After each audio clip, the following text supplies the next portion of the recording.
reflecting pool is this scummy, dirty reflecting pool is a reflection of a dirty, corrupted administration. It's very much poetic. is. If it wasn't for the fact that this is the sad thing taxpayers should see is you should be sitting there saying, wait a minute, the Department of Justice, the highest law enforcement organization in the country, has spent millions of dollars trying to prosecute one of our American Olympians when they're not using those resources to protect my family, to do drug cartels, to deal with international sex trafficking and more.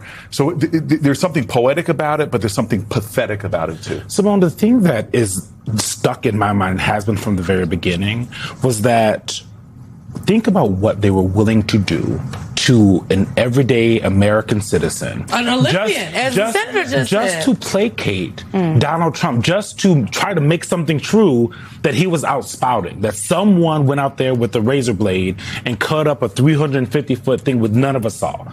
They were willing to take someone and put them in prison for that. And I think that's something that people have to think about. Yeah, it really concerns me. I'm very concerned about this, and I think the people who watch the show are like, this girl's concerned every single night. Long list. Concerned, folks. But I'm concerned about this because, Senator, we often talk about, and I mean, you talk about the corruption via what I would call the commercialization of the presidency. Right. But what this administration, this Department of Justice, has also tried to do is to criminalize everyday life and everyday politics. They're trying to criminalize journalism. If you ask a question they don't like or you write a story they don't like, you're the enemy of the people. We're going to sue you. If you're down at the reflecting pool criticizing the president, all of a sudden criticism is now criminal, apparently, in Donald Trump's America. I am concerned about the lengths that Eugene just laid out. This administration has been willing to go in order not just placate the president, but to keep up their version of events. If they will do this on this, what other things? How far are they willing to go on things like the election? You hit it on its nose. If this dear leader who's acting like Kim Jong-il, where everybody sits around and tells him how great they are, anything he says is fact, a 3,500-foot slit that somebody did there. When you have a Justice Department that works for the president and not the people, that chooses Trump over truth, chooses corruption over the Constitution, we are all in bad shape. Because then when it becomes the serious things we want that Justice Department to be doing, protecting our elections, stopping cyber criminals, and all of those important things, they are actually answering to a president who has all kind of schemes, like the election wasn't fairly decided, all kind of schemes, like the biggest threats to America right now are still Hillary Clinton, are still Joe Biden. I'm going to still persecute those folks from the past, or Comey. We are in a dangerous situation. And what makes this possible is not that we have a dear leader want to be authoritarian. It's all the people that are enabling him, from Congress to the people in the cabinet. Well, I still think they're all cray-cray. I think at the end of the day, that's how bad it is, because anyone who gives themselves over, particularly when you think about the lawyers who work in the Justice Department, the men and women who were there long before Donald Trump's behind his person showed up. Then he only had this himself. nice kind of gravitas because you're at the table. Correct. Because you're here, and I got Kyle in my ear. The reality of it is, if you are willing to give yourself over, if you're willing to risk your career because of what this man wants you to lie about in front of a federal judge, and bring these cases against individuals who were doing their work as a public servant. We've seen them come after members of your body. We've seen them come after state officials. We've seen them come after members of the Fed. Members, exactly. It's just everyday folks. Here's where I have the problem. And this is why I'm still on the fence about whether or not Republicans, like at the movie title says, do the right thing. I don't think they're going to do it. You've got Tom Tillis, who put out a statement on Blanche's nomination today via X. Let's take a look, people. This is what he said.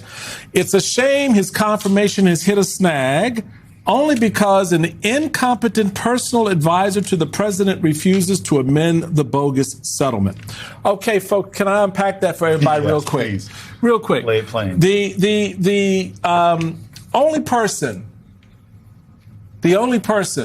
advising Donald Trump is an incompetent personal advisor to the president who happens to be Donald Trump. Yeah, because he's the only person he listens to. Yeah, like who is he? I mean, unless do the senators know that there's some? Is there another person advising the president we don't know about? Senator Tillis, please name this individual, because we'd like to know who this person is who is advising the president to do what the president's doing, except for the president. So, I mean, this is the part that makes it so hard to believe how this thing advances beyond where it is. In that, this thing goes away and everybody stops and the president doesn't get his way. He's going to get his way here because you have the soft peddling like this. It's a shame his confirmations hit a snag. Well, it's hit a snag because you're holding it up. For good reason, I would argue. For a good reason. Well, let's zone in on the standoff. The standoff is because Tillis and Cornyn, and they're saying there are other senators, there might be other moderates on the floor, are saying, wait a minute, the president should not have immunity on his taxes. Just rote immunity. No other American has that. Why is the president, through this settlement, get a slush fund, but even more priceless to him is immunity on all potential tax cheating on the billions he's making in office. So the president could simply say, you're right, put it in writing. But he is refusing to do that. This could have been done what Tillis and Cornyn are asking for last week, but the president does not want to give up the grift and the graft. For you. Okay, and you can react to this. I think it seems a little fishy to me. This is from our Lisa Rubin. In a filing tonight to the U.S. District Court for the District of Columbia, the Trump Justice Department insists that Trump's slush fund is dead, and they do so mostly by citing Todd Blanche's testimony before the Senate Judiciary Committee earlier this month. Please show You were there, sir. I'm going to read a quote from Zoom in on it. Subsequent events underscore even further that the fund will not move forward and reaffirm this court's mootness analysis at the preliminary relief stage. On July 15, 2026, Acting Attorney General Blanche testified under oath at his Senate confirmation hearing that the fund is, quote, a moot issue, meaning there is no weaponization fund. The weaponization fund is dead. It's not moving forward, end quote. When pressed further, he emphasized the settlement fund is just not moving forward. There is no modification. It never started. No money went from the Treasury to any account. There are no commissioners. It's not moving. 1 second, Senator, because I do think it's important to hear what President Trump said earlier today at Camp David when talking about the J6ers, which is about the slush fund. Let's play that, please. There's a group of people in this country, history will show, that were treated like nobody else has ever been treated. They went down for an innocent journey. People that were very successful that wanted to go to a rally or an event and ended up spending the rest of their lives in horror. And I'd like to see them compensated for the pain.